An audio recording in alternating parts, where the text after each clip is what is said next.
So hello everyone, in this class we will learn the art of Prezi writing. Okay, so what is a Prezi writing? In Prezi writing we summarize the whole passage into our own words. We summarize the whole passage in our own words and it is usually 1/3 of the passage.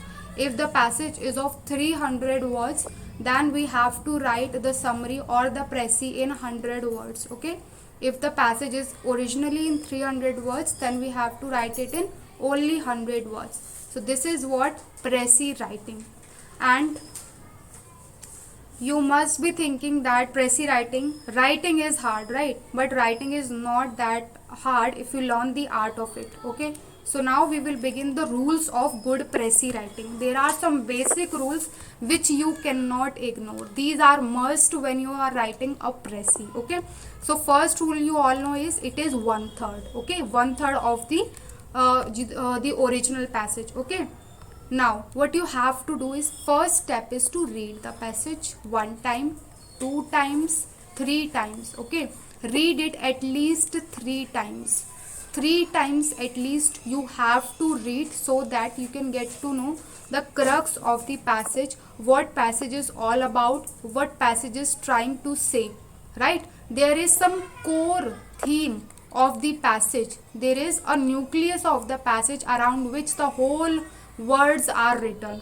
वो जो पूरा passage है वो एक core theme के ऊपर लिखा होता है and you have to identify that core theme so that you can decide the theme of the passage. Okay, you can decide the theme of the passage. So this is number one rule, that you have to read it very carefully at least 3 times, and it will hardly take 5 minutes if you are a fast reader. Okay, it will hardly take 5 minutes. Now second rule is that no repetition or reproduction of important sentences. Okay, as you all know that you have to just cut it short. You have dearth of words, so you cannot afford to reproduce or repeat the basic points. Okay, you cannot afford to repeat the points, so do not repeat the sentences. This is rule number 2. Third rule is to have brevity. So brevity, अगर Prezi है तो brevity तो automatically आएगी, and जो clarity है it will automatically come if you are getting to know that what passage is all about. Okay, fourth point is why Prezi क्यों लिखवाते हैं? so that कि आपकी जो इंटेलिजेंस है वो रिफ्लेक्ट होती है Prezi से. ओके, अगर आप एक अच्छा Prezi लिखते हैं तो उससे आपकी इंटेलिजेंस रिफ्लेक्ट होती है. फिफ्थ पॉइंट क्या है? आपको अपनी लैंग्वेज यूज़ करनी है. ठीक है, आपको कॉपी नहीं करना है, सिर्फ कट शॉर्ट नहीं कर देना है. आपको क्या करना है? अपनी लैंग्वेज में उसको लिखना है, ताकि जो ओरिजिनल पैसेज है वो पूरा आपका पैसेज जो Prezi है वो पढ़कर ये समझ में आ जाए कि ओरिजिनल पैसेज में क्या लिखा था. ठीक है. सिक्स क्या है? आपको इनडायरेक्ट स्पीच यूज़ करना है. ठीक है, आपको इनडायरेक्ट स्पीच का यूज़ करना है. सेवंथ क्या है? स्टैटिस्टिकल इन्फॉर्मेशन दे रखी है तो you can include it. Okay, you can include it.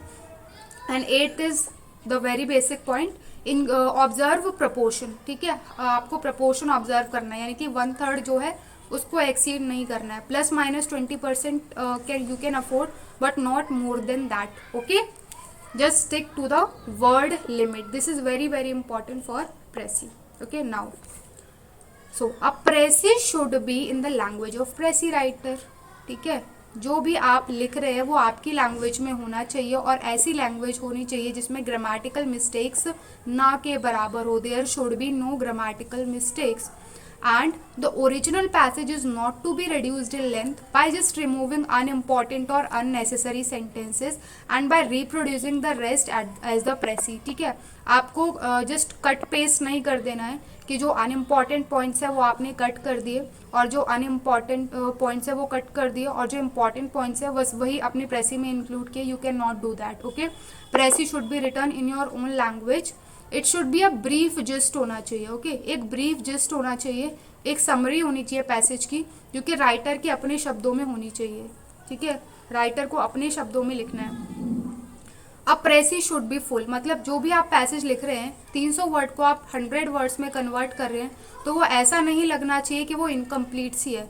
वो एकदम 300 वर्ड्स की तरह ही लगनी चाहिए, कि जो 300 वर्ड्स पढ़ रहा है और जो 100 वर्ड्स पढ़ रहा है वो सेम लेवल पर हो, आपकी प्रेसी ऐसी होनी चाहिए। It should be full and not look like that it is incomplete, या फिर ऐसी नहीं लगनी चाहिए कि कहीं से कुछ काट काट के बस पेस्ट कर दिया गया, ऐसी नहीं लगनी चाहिए, वो कंप्लीट लगनी चाहिए। It should contain all the essential thoughts, जितने भी एसेंशियल थाट्स है, आइडियाज़ है, फैक्ट है, जितने भी ओरिजिनल पैसेज में है वो आपको अपने प्रेसी में इंक्लूड करने हैं। रिपीटिशंस तो बिल्कुल भी नहीं करनी है जो कि रेलिवेंट नहीं है। A precis is always written in reported speech, ठीक है। The passage given may be a speech made by a person in direct speech but the precis is to be reported speech, ठीक है। अगर direct speech दी हुई है, for example Ram said और फिर inverted commas में, तो आपको इसको इनडायरेक्ट स्पीच में कन्वर्ट करके then you have to use it in your precis, right. So we will read a presi and we will just what we will do, we will try to write a presi, okay। Now this is your presi, it is about English education, ठीक है। तो हम देखेंगे कि इसमें क्या क्या points आपको इंक्लूड करने चाहिए और क्या क्या पॉइंट्स आपको अपनी प्रेसी में इंक्लूड नहीं करने चाहिए, ओके।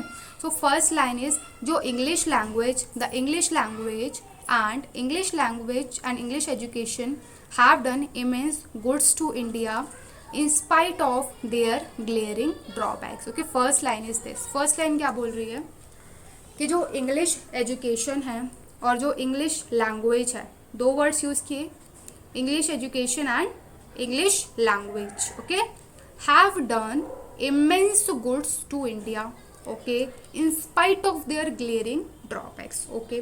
तो फर्स्ट लाइन में क्या बोला है कि इंग्लिश लैंग्वेज ने काफ़ी अच्छी चीज़ें करी हैं इंडिया के लिए, this in spite of their glaring drawbacks, मतलब ड्रॉबैक्स होने के बावजूद जो इंग्लिश एजुकेशन है उसने काफ़ी अच्छी चीज़ें भी की हैं इंडिया के लिए, ठीक है। फिर क्या है नेक्स्ट लाइन में, the notions of democracy, this is your keyword, okay, this is your keyword, democracy and self government. तो आपको अपने प्रेसी में क्या करना है, ये सारे वर्ड्स को इंक्लूड करना है, ठीक है। इन सारे वर्ड्स के साथ आपको कोई छेड़छाड़ नहीं करनी है क्योंकि दीज आर कीवर्ड्स, ओके। तो the notions of democracy and self government are the born of English education. So what they are saying, ये जो डेमोक्रेसी है और ये जो सेल्फ गवर्नमेंट है ये क्या है, इंग्लिश एजुकेशन की देन है, ठीक है। These are the born of the English education. What are the born of English education, democracy and self government, okay. Second line complete and third line says those who fought and died for mother India's freedom were nursed in the cradle of English thought and culture, okay। So what they are talking about, they are just talking about the freedom fighters of India, ठीक है। तो you can just write the freedom fighters, इतनी लंबी line लिखने की आपको ज़रूरत नहीं पड़ेगी, आप सिर्फ freedom fighters भी लिख सकते हैं, right, freedom fighters of India, so that आपके कम वर्ड्स में पूरा जो लाइन है वो क्लियर हो जाए, ठीक है। तो ये क्या बोलना चाह रहे हैं कि जो फ्रीडम फाइटर्स थे हमारे, उन्होंने भी इंग्लिश एजुकेशन के थ्रू ही अपनी जो एजुकेशन है वो कंप्लीट करी, ठीक है। Now the West has made contribution to the East, okay. History of Europe has fired the hearts of our leaders, history of Europe has fired the hearts of our leader, our struggle for freedom has been inspired by the struggles for freedom England, America and France, okay. तो जो हमारी struggle है freedom की वो कहाँ से inspired है, England से, अमेरिका से एंड फ्रांस से, okay. Our struggle for freedom has been inspired by the struggles for freedom in England, America and France, okay. If our leaders were ignorant of English, अगर हमारे leaders जो थे अगर वो English के प्रति इग्नोरेंट होते और उन्होंने इस लैंग्वेज में पढ़ाई नहीं करी होती, तो how could they have been inspired by these heroic struggles for freedom in other lands, okay. English therefore did us great good in the past and if properly studied will do immense good in future. Now ये past की बात हो गई। अब ये जो next paragraph है, what they will talk about, they will talk about the importance of English in present times, okay. They have talked about the importance of English in the past times and now they will talk about the importance in the present times, right?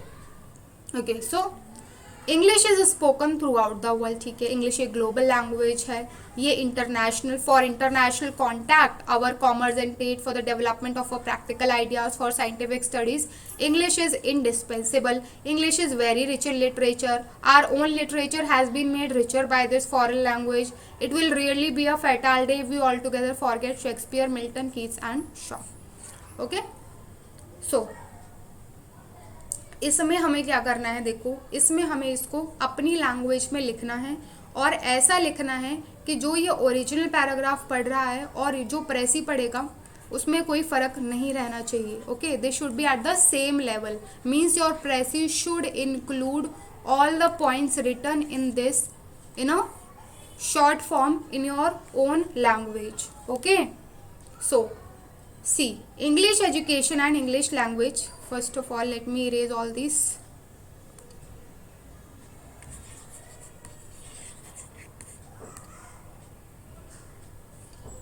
Okay, तो देखो English education और ये जो English language लिखा हुआ है, what we can write instead of it, हम लिख सकते हैं इसमें सिर्फ इंग्लिश लैंग्वेज. ठीक है, इंग्लिश लैंग्वेज से ही आपका जो पूरा इंटेंशन है वो क्लियर हो जाएगा. ठीक है, English language is enough.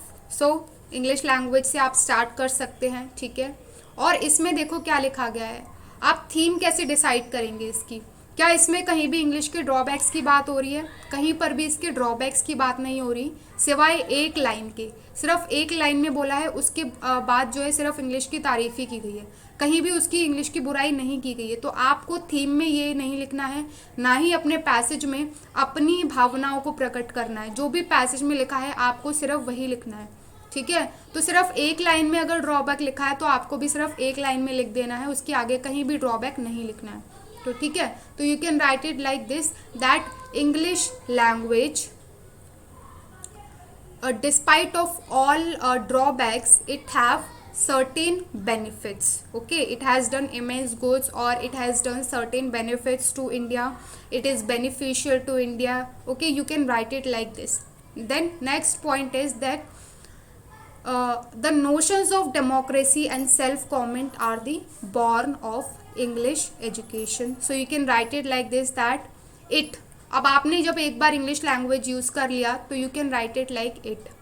It का यूज़ कर सकते हैं आप. So you can write that it gave rise to ideas of democracy and self government. Okay, so it gave rise to ideas of democracy and self government. Now those who fought and died, मतलब कि freedom fighter. So in spite of writing this line, ठीक है, those who fought and died for mother India, you can what you can right like India's freedom fighter studied in English language. Okay, studied in English language. Okay, now the West, ये वाली line लिखने की आपको कोई ज़रूरत नहीं है.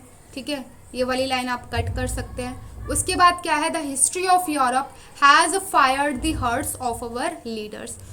Our struggle for freedom, मतलब इस पूरी लाइन में, इन 3 लाइनों में क्या बोला गया है कि जो यूरोप है, जो भी यूरोप में फ्रीडम स्ट्रगल्स हुई थी, हमारे जो लीडर्स थे वो उससे काफ़ी इंस्पायर हुए थे और उसी बेसिस पर उन्होंने जो है जो इंडिया है वहाँ पर स्ट्रगल करी. ठीक है, तो स्ट्रगल्स फॉर फ्रीडम जो इंस्पायर हुई है तो वो कहाँ से हुई है, इंग्लैंड, अमेरिका एंड फ्रांस से हुई है. सो you can just write, in spite of writing England, America, France, you can just write West. ठीक है, यहाँ पर वेस्ट की बात हुई है तो आप सिर्फ वेस्ट यूज कर सकते हैं. And you can write it that the struggles of west have inspired Indian freedom fighters. Okay, the struggles of west has inspired the India's freedom fighters. Okay, now English therefore did us great good in the past. Okay, अब मतलब क्या है, past में भी English ने अच्छा great good किया है, अच्छा कंट्रीब्यूशन किया है, और अगर इसको प्रॉपरली स्टडी किया जाए तो ये फ्यूचर में भी काफ़ी अच्छा करेगी. Okay, now you can right English is spoken throughout the world. इसकी बजाय आप लिख सकते हैं that English is a global language. Okay, it is used for international contact, commerce, trade, practical ideas, scientific studies. Okay, and it is writ in literature, and our own literature is made richer by the English language. Okay, so you can just ignore this line. It will really be a fatal day if we altogether forget Shakespeare, Milton. अगर आप ये line भी नहीं लिखेंगे तो भी जो crux है वो पैसेज का वो ऐसा ही रहेगा, वो चेंज नहीं होने वाला. तो you can just afford to miss out on these example. Okay, कोई ज़रूरत नहीं है शेक्सपियर, मिल्टन, कीट्स लिखने की. उसके बिना भी जो आपका लैंग्वेज है, जो आपका प्रेसी है, वो कंप्लीट सा ही लगेगा. Okay, so you can just cut this line and it will not affect your pressy much. Okay, so now you know how you have to proceed with the pressy. कैसे आपको एक पूरी 2-3 लाइनों को सिर्फ एक लाइन में कन्वर्ट कर देना है, so that कि जो आपका प्रेसी है वो शॉर्टन हो जाए और समराइज हो जाए. ओके, और आपका जो प्रेसी है वो कंप्लीट लगे, इनकम्प्लीट सा ना लगे. Okay, so this is all about the प्रेसी writing. You have to do 3 readings of every précis of every passage so that you get to know the crux of the passage. Okay.